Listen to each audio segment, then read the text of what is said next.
welcome back to Leandra's Corner. My name is Leandra. Today I'll be talking about my bookshelves and which physical books are in my bookshelves. I bought these years ago. I haven't got that many books. I got most of them from the book fair in Belgium. There used to be book fairs that were set up in different towns, and every weekend they would be at a different town in Belgium, and I think they did it in the Netherlands as well. And you couldn't only buy books there, they had a lot of stuff like puzzles and stationery and merchandise, mangas, all kinds of stuff really. And me, my sister, and my mom, we used to stay there for hours browsing every book. There was also a big selection of English books, which was the main reason why we liked to go there. And but also their selection of Dutch books was also huge. And I think about maybe between 90 and 95% of all the books I own, I got from there. Also for a very cheap price. I think the mangas were like €1, or actually 99 cents for one manga, and most of the books were, I think, under €5 as well. It was really cheap. The newer ones were obviously a bit more expensive, but still very cheap. And we used to go there so often. I used to buy books for like maybe for €100, around €100 maybe every year that we went. And I came home with like cardboard boxes filled with books. It was so much fun. But we haven't bought any books in like many years. I can't remember. Like, I haven't bought a physical book at the book fair in 5 years, maybe even more than 5 years. Here and there I've bought a book online.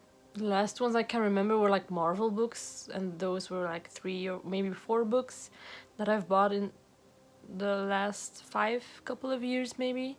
All the rest, since I got myself a Kindle in 2019, I want to say, I have been reading a lot more because I didn't really read a lot. And I've been reading a lot more since I've got the Kindle. And of course, I'm reading ebooks now. I'm not reading my physical books. So I've kind of been neglecting them ever since I bought them at the book fairs. Maybe some of you also have like the same affliction as I do, which is like you're addicted to buying books, but you never really get to read them. I'll show you what my book closet, my bookshelves, whatever, looks like right now. No, the first are DVDs, so it's like the three last cupboards. As you can see, they're like obstructed by a desk, a TV, and other like furniture, so they're not really very accessible at the moment. Currently I'm living with my parents and my sister, because my sister and I are planning to, we bought a house for ourselves, but they have to be renovated and stuff, and the plans are, the process is kind of on hold for the moment, so we're not sure how long we'll be living with my parents for. I hope it's only like for another year or two, until our houses get developed and renovated and stuff and built. Yesterday, or like the last few days, I have been digitalizing my physical bookshelves. I've made an Excel file on my computer, putting down the titles, the authors, the genres, also whether they're part of a series or not, and if they're part of a series, like is it the first, is it the fourth in the series, or whatever. A few of these actually surprised me. A few of these I didn't know were part of a series. Most of them were the first in a series, if they were part of a series, but some of them were not the first, so they were like the third, the fourth, the 8th, the 11th in a series, which is a bit annoying if I don't have the rest of them to start reading. I'll be talking about that later. Also, I'm planning on focusing on reading my physical TBR, which is all these books in my cupboard, closet, wardrobe, bookshelf, whatever. I'll be doing like a sort of, what's it called, a raffle, a tombola kind of thing. So I've put every book on the Excel file. I'll put a number next to every book, and then I'll pick a number, and whichever number that is, I can check it on the list, see with which book it corresponds with, and then I'll be reading that book. So that's my plan. I had been in the process of reading the seventh book in the Zodiac Academy series, but I've been in a bit of a reading slump for some reason.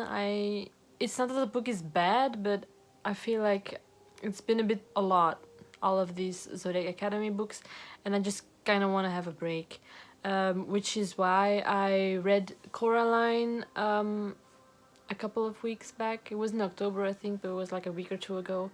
I really did enjoy that book by Neil Gaiman. It made me want to read more books of Neil Gaiman as well, because I really like the style of his writing. And I also started to reread a book I read maybe like a year or two ago, which I stopped reading when I was about 70% into the book. I don't know why, but I have the tendency of, when I stop reading a book and I haven't read it for like a few days or weeks, and I don't remember anymore where I was or what it was about, that I'll just stop reading it at all. And like now, recently, the thought of the book popped into my mind again. I had to think of that one book, and so I thought, like, you know what, I'm gonna start reading it again from the beginning. And so that's what I'm doing. That's the book I'm currently reading. That's Baby and the Late Night Howlers, which is also a fun book. It's difficult to explain. It's kind of like a werewolf book, but they're not wolves, so they can't shift into a wolf, but like there's still classification order of like alpha, beta, omega and stuff. Scent sharing and stuff is also a thing. So there's many books in these bookshelves. It holds both mine and my sister's books. But my focus on my digital library thing I did was more like on my own books. We also have a lot of books that are kind of shared. Well, I mean, everyone can read each other's books, right? Like I can read her books, she can read my books if she wants. But for example, at the book fairs, we bought a lot of the Wordsworth classics, like the classic literatures. She bought a ton of them. I bought a ton of them. We don't remember who bought which ones, so that's like kind of like a shared thing. Also, there were like a few YA fantasy or like supernatural series that she bought that I started reading as well, but I didn't really include them in my list because these are like 100% my own books. Which, I mean, it doesn't mean I can't read those books, right? But I want to read mine first. So far, I have 127 books of my own that I've put into this list. It may not seem like a lot for some of you, but for me, that's a lot of books. And I don't know how long it will take me to go through all of these. I also added a little column which tells me if I've read the book before or not, and I can tell you that I've only read 19 books of the 127. I have both English books and Dutch books in this collection of mine. I have, I think, maybe 2 Portuguese books, which I bought here in Portugal years ago, with the hope of like starting to learn Portuguese, which never happened. But I do plan on reading them when I'm starting to learn more Portuguese. I'm pretty excited to do this actually. Let me just put a number next all of these books, and then I'll just have to do kind of like a spin the wheel kind of thing, adding all the numbers to it. I'm not really sure how I'll be doing it. Maybe I'll find like something online, like a pick a number thing. So right now I'm in the process of reading the book I mentioned, Baby and the Late Night Howlers, but I think I'm already going to pick my next book. So let me try and find a pick a number kind of thing on Google. Yeah, okay. So Google has like this kind of thing where you can pick a minimum one, maximum. So mine is 127 books. Generate. Okay, so my first book is 57. Let's see with which book that corresponds. 57 is a book I've already read. So that was Love and Misadventure by Lang Liv. Not sure if I pronounced that correctly. Which is like a poetry bundle about romance and love, which was a really lovely book, by the way. But as I've already read that one, I'm going to pick another number. Okay, 122. Okay, so it's a book by J.K. Rowling. So in Dutch it's called Een Goede Raad. Oh wait, I'm going to get the book. So, this is my next book. It's by J.K. Rowling. It's called Een Goede Raad in Dutch. The English version of the title is The Casual Vacancy. I have no idea what it's about. Let me find a blurb in English that I can read. So, the genres are fiction, contemporary, mystery, adult fiction, drama. Yeah, which doesn't really tell me a lot. The blurb on Goodreads for this book is: when Barry Fairbrother dies unexpectedly in his early 40s, the little town of Packford is left in shock. Packford is seemingly an English idyll with a cobbled market square and an ancient abbey, but what lies behind the pretty facade is a town at war. Rich at war with poor, teenagers at war with their parents, wives at war with their husbands, teachers at war with their pupils. Packford is not what it first seems, and the empty seat left by Barry on the town's council soon becomes the catalyst for the biggest war the town has yet seen.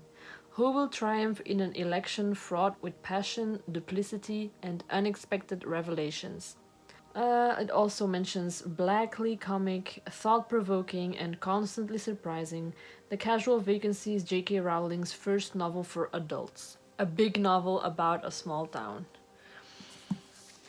It doesn't really say a lot to me. I mean, it doesn't really speak to me that much. I probably just bought this book because it was by J.K. Rowling, which is funny because I haven't really read any of J.K. Rowling's books, not even Harry Potter ones. I only read the last one, so Harry Potter and the Deathly Hallows, which I really enjoyed. It was a really good book. I haven't really read the other ones. I couldn't get into it for some reason. But yeah, I'm curious to see what it's going to be about. I will be making a video about this one, obviously. So yeah, I hope you enjoyed the video. If you liked it, be sure to like, comment, subscribe if you haven't already. It really means a lot to me if you do. And I'll be seeing you hopefully next week. Bye!